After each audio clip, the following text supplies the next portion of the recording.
family? Welcome back to another informational episode of Bennie Bennie Podcast, where we invest our time in real talk, biblical truth, and everyday wisdom.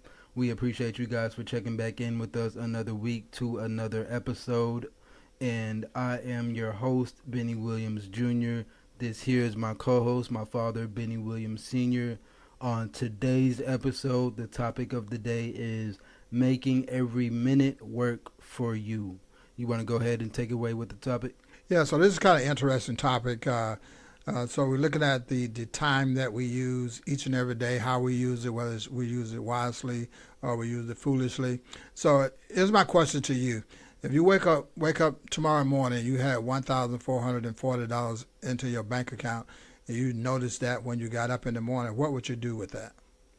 Yeah, so that specific number, I would say realistically, or I guess logically, the best option or the best choice would probably be to use some of that money to invest back into myself some way, where some of that money was making me money, kind of in the long run or short term, something like that, and then another half of it maybe spend it for pleasure, and then the last kind of back end of it, probably just put in a savings account, something like that. Yeah, so I think that sounds like one of those thought out answers, you know, that you kind of had time to think about. Cause, I mean, if I woke up, before now I know what to do with it. But if I'd have woke up, say, when I was your age and I had $1,400 in my bank account, I don't even know where it came from, but it came. Yeah. My first thought is not investing. My first thought is spending. What I'm going to spend this money on. And I've seen time and time again when people get money like that, all of a sudden they throw it all away. And before they realize, okay, I could have did X, Y, and Z with this money, and it would have benefited me more. Yeah. So do you think your answer was a real answer, or you think that was like something you kind of thought about for a while? I think I thought about it, yeah, and I think at the initial thought of it, like that would kind of be my thought process as far as, doing those three things, and I would more so put money up, kind of save some of it for like a rainy day kind of situation, and more than likely the back end of it would be spent on pleasure, different little things here and there, and the invest part would be something that I wanted to do, but seeing how even now I don't know exactly where that money would be put in order to, quickly make my money back, or not even quickly, just make my money back in the long run or anything like that. I don't have an exact area of where I would put that. Then most of it would be saved or spent. So here's a scenario. So what happens in real life is that we get this deposit every single day. Yeah. It's not in money, but it's in time. So we get 1,440 minutes every day. Everybody gets it. It doesn't matter if you're Bill Gates, Steve Jobs, Bennie Jr. or Bennie Sr. Yeah. We get the exact same amount as everyone else does. The thing is, what do we do with that time that we've been given? Because at the end of the day, that time goes away. We can't get it back. We can't do things to say, okay, I'm looking back and I should have did this with it. You can't go back and do anything with it. It's gone. Yeah. But the next day, you get the same deposit back into your life, that same minutes. So let's look at this in a different way. So if this was not money and this was time, how would you invest it then? If it was time, I would again try to be particular with how I kind of structured it. I know myself, I have dreams and aspirations and things that I want to do, so I would use that time to kind of invest into those things, as far as whether it's writing or whether it's internet content or something like that. I would just use that time, kind of try to structure it, kind of put it in time blocks and things like that, to where I know it went to something purposeful rather than, just wasting it. Yeah, so what we call, and this kind of broad word, but what we call when we look at people that we have labeled as successful people, how do they spend their time? They spend their time doing things that the ordinary person doesn't do. So they're taking a trip somewhere, whether they be driving or flying. If it's driving and they're not driving, someone else is driving, then they spend that time reading or listening to something that would get them a little bit farther in life. In other words, they're always spending that time, that what we say is extra time. They spend that time trying to learn something to value themselves. Me, for instance, is that, I try to structure my time the day before. And so when I get up in the morning, my day is not, okay, what I'm going to do today. I already know what I'm going to do today. Yeah. And I kind of have a general idea of the time frame in which I do it. Now, that doesn't mean that every time I get up that 1,440 minutes a day, some of that is not wasted. I'm still learning how to navigate through that so I can use each minute of that day to the best of my ability, not only for me, but for others that impact my life as well. Does it sound like a good idea to you? Yeah, that's definitely a great idea. I think, like you're saying, you're still trying to weave your way through and kind of figure out how to make the best of every minute. And then listening to this, the other viewers and audience that listen to this, I think they're probably going to be doing the same, trying to, whether they're at the point that you're at or at the point that I'm at, or they're at their own personal point where right. it's neither one of us. I think they'll probably analyze what you said and take heed to that, and yeah, they'll agree that sounds good. Probably easier said than done with the amount of distractions and things that we have on a day-to-day life, but it's definitely the proper decision to make, the right route to take. Okay, so I want to look at something a little bit different. And I heard about this a few months ago. I don't know who coined the phrase, but it's called the jar method. Mm-hmm. So the jar method, we look at it as your day. This jar is your day. Mm-hmm. You can only put three things within the jar. You can only put rocks, sand, and pebbles into the jar, nothing else. Now, depending on what you put in the jar first would dictate how much of your time you have wasted or how much of your time that you can use successfully. So in the jar method, you can put, like I said, three things within that jar. Now, if you put sand in the jar, you will fill up the jar, but you'll never be able to get the rocks or the pebbles into the jar because the sand fills everything up. So now we have to look at, okay, what are the rocks, what are the pebbles, and what are the sands? Yeah. So the rocks are the most important things, your health, your finances, your relationship, things of that nature. So since that's the most important thing, that should be the first thing you put in, right? Yeah. So we already established that if you put sand in and you fill it up with sand, now you can't put your rocks in. So that means that all those things that are most important for you, you can't even put them in the jar. You can't even put them in your day because your day is already full of sand. Now, if you redo this and you put in the pebbles first, okay, you put in the pebbles and you start putting in the sand, now that fills everything. Now you still can't put the most important things in there. So the most important things in life is what you want to put in the jar first, and that's the rocks. Why would you put the rocks in before you put the other things in? Because the rocks don't all stick together. They have crevices, and so you can put the sand in after you put the rocks in, and the sand will fill the gaps within the rocks. You still have room for the pebbles in. So you got the rocks, who are the most important things. You have the pebbles, which are those daily chores and things that we do but not necessarily have to do. And the sand is those things that we just waste time on, whether that's on Facebook or looking at someone's highlight reel on TikTok or what have you. And so if we fill out, just think about this for a moment. So if you fill your jar up full of sand, now my jar is full. Every minute of the day is full because the jar is full. But what is the jar filled with? Absolutely nothing. Yeah. Nothing.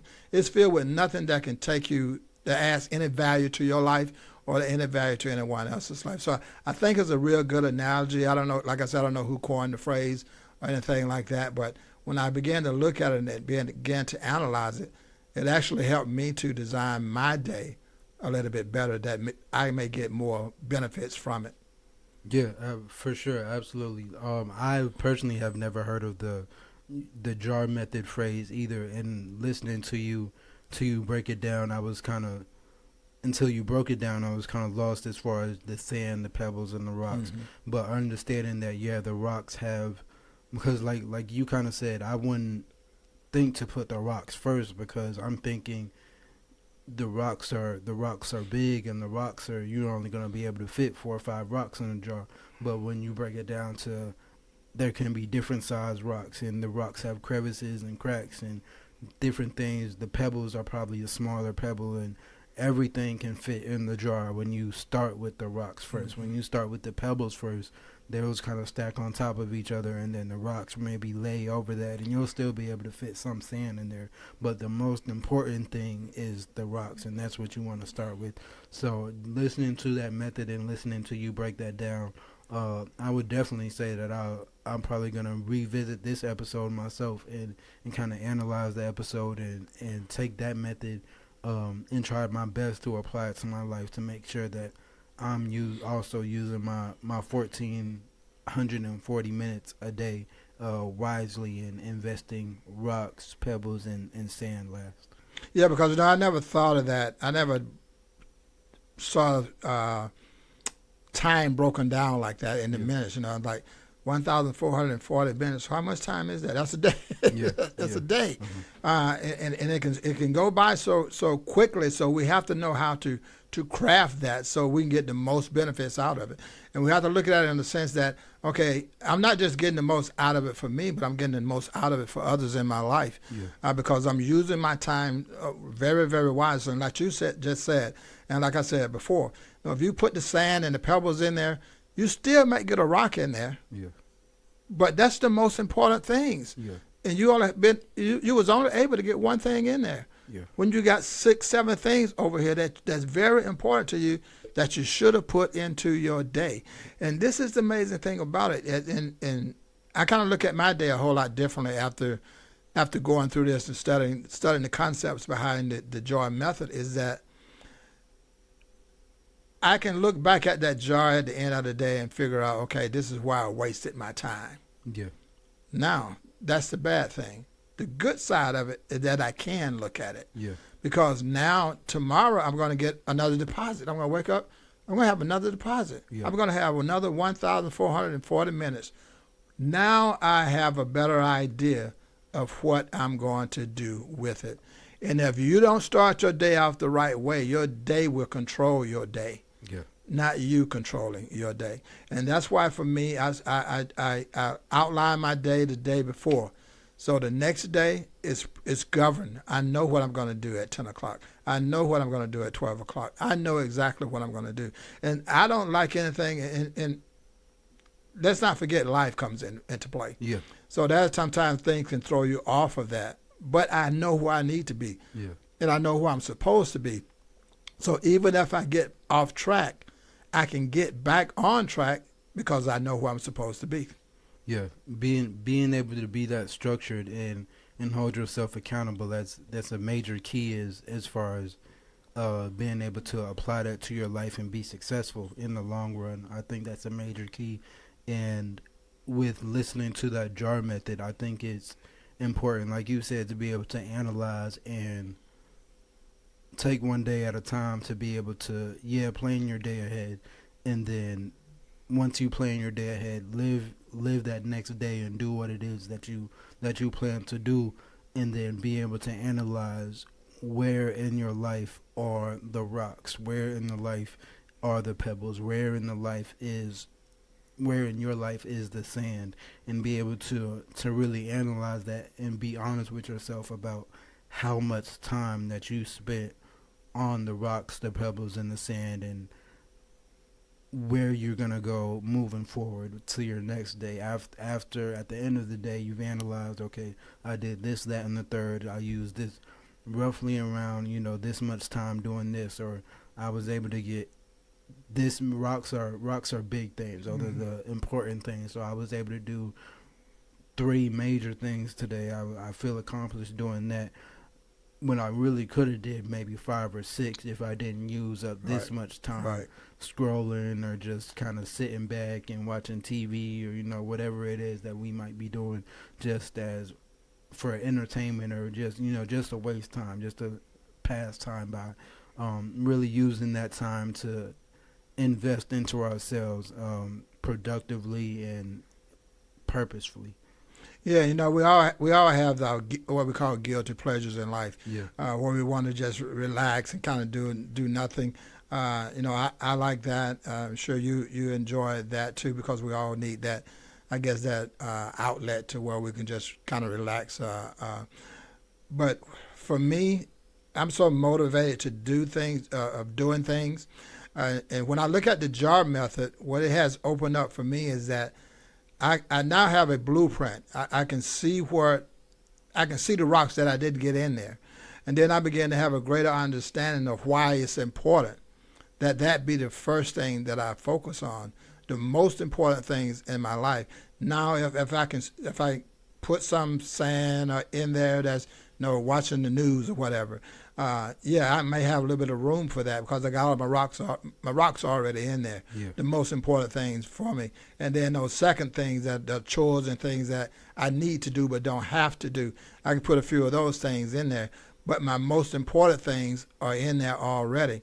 And now that I'm using this method, because the method is just a tool, and so now that I have this tool, now I can look every day at the end of that day. What did I do with my time? Yeah. And I can see it. Yes. I can see it. I say all the important things, I did it. The rock things, the pebbles that I had to put in there, I did it. The sand, I put less of that in there than I did before because I understood that the other things were more important than scrolling on the internet. And so that method, I think, can help us in a lot of different ways, and not just in time. It's just helping us in life generally if we apply it to other areas of our lives. So, like I said, I don't know who coined the phrase, who came up with the idea, but for me, it has been an outstanding tool to use. Yeah, I definitely can attest to that. Like I said, this is a video that I'll probably rewatch after it comes out and airs and things like that, to just replay in my own mind and be able to analyze the video in its entirety and the whole jar method, and be able to try to successfully apply that to my life the best way that I can. And listening to this, I think at the end of the day, what we need to take from this is, yes, learning the jar method, learning how to apply it, and still be able to analyze the rocks, the pebbles, and the sand. And then at the end of the day, before we plan our next day or after we plan our next day, answer and be honest with ourselves if whether or not our time was invested or was it wasted. And just being able to take that accountability to know, okay, yeah, I did this, that, and the third, and the next day I did this, that, and the third, but I had less sand in there than I did from the previous day. Because like you said, yeah, we all have our guilty pleasures. Yeah, we all like to relax, or to have that quote unquote free time, right, or time to ourselves, where we're not so much pressured with being our very best. We're kind of able to just take a load off, so to speak. Yeah, just breathe and kind of take a load off, so to speak. So at the end of the day, it's imperative that you prepare your day a day ahead of time, and that you're able to analyze where in your life are the rocks, the pebbles, and the sand, and hold yourself accountable to apply those things in your life. And at the end of the day, know whether or not you invested your time overall or wasted your time overall. And if you wasted it more than you invested it, just do better the next day. Have plans and admirations to do better the next day. Apply yourself, hold yourself accountable, be disciplined as you can, and just do better each day, each week. Make that progress to do what's most important for you, for people around you, for your family, and just those that you care and love. Yeah, so what I want the audience to get from this is that the clock is ticking. At the end of the day, whatever time we had is gone. But the great thing about it is that we get another 1,440 minutes to use the following day. And all we want you to do is to use it wisely. Absolutely, absolutely. Like you said, the time is ticking. Don't waste your minutes. See you guys next time.